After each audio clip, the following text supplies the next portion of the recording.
오늘의 정치 키워드 탑3 시간입니다. 4월 22일 정치면을 장식한 뉴스는 무엇이었는지 첫 번째 키워드부터 만나보시죠.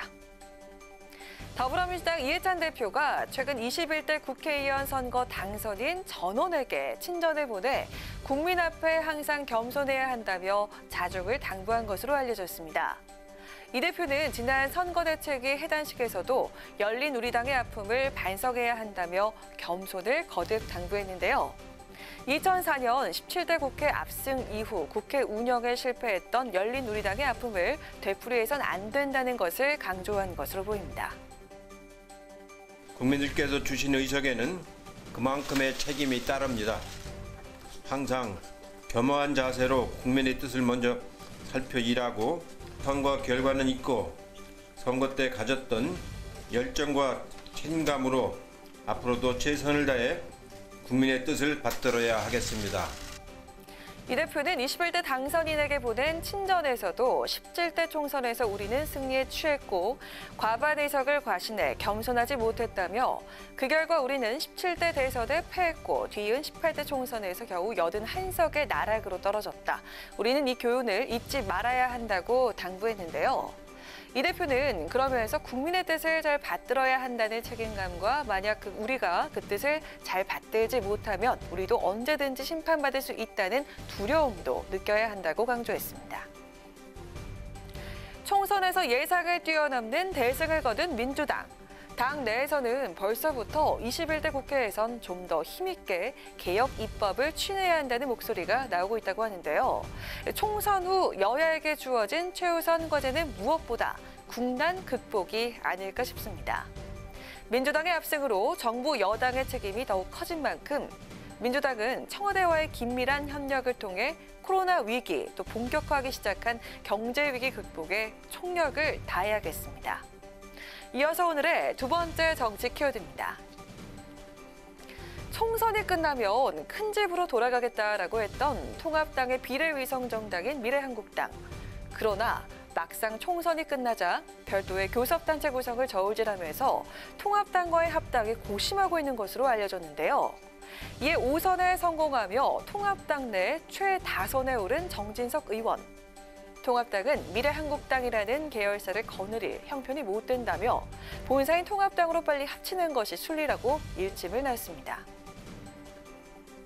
정 의원은 오늘 페이스북을 통해 미래한국당 교섭단체 추진설은 정도가 아니다라며 미래한국당과의 합당 필요성을 강조했는데요. 미래한국당도 무슨 꿍꿍이가 있는 것처럼 비춰져서 안 된다면서 미래한국당은 연동형 비례제를 반대하며 정당 방위로 급조한 당이라고 지적했습니다. 그러면서 미래한국당 당선자 중에서 왜 빨리 통합하지 않느냐라고 말하는 사람이 나와야 한다면서 통합당은 미래한국당이라는 계열사를 거느릴 형편이 못 된다고 교섭단체 추진설에 선을 그었습니다. 통합당 장제원 의원도 같은 목소리를 냈는데요. 장 의원은 자신의 페이스북에 미래한국당과의 즉각적인 합당을 촉구한다며 정무적인 판단이니 공수처장 추천위원 순위, 정당 보조금이니 이런 말로 국민들께 또다시 꼼수로 보이는 정치를 하면 안 된다고 비판했습니다. 총선에서 19석을 확보한 미래한국당. 의원 1명을 추가로 영입할 경우에는 교섭단체를 구성할 수 있게 되는데요. 미래한국당이 교섭단체 카드를 만지는 이유. 공수처장 추천 시 야당 몫의 추천위원을 늘릴 수가 있고 정당 보조금을 추가로 받는 것은 물론 상임위원장 배분 등 손에 잡히는 이득이 크기 때문입니다. 반면 꼼수 정치라는 비판은 피할 수 없을 것으로 보이는데요.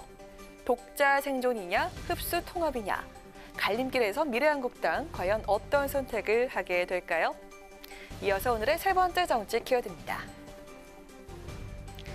탈북민 출신의 미래통합당 태구민 당선자가 김정은 북한 국무위원장의 신변 이상설과 관련해서 나의 당선 때문에 마음이 아팠나 보다면서 과거 김일성, 김정일 사망 소식이 알려졌던 과정을 근거로 신빙성의 의문을 제기해서 눈길을 끌었습니다.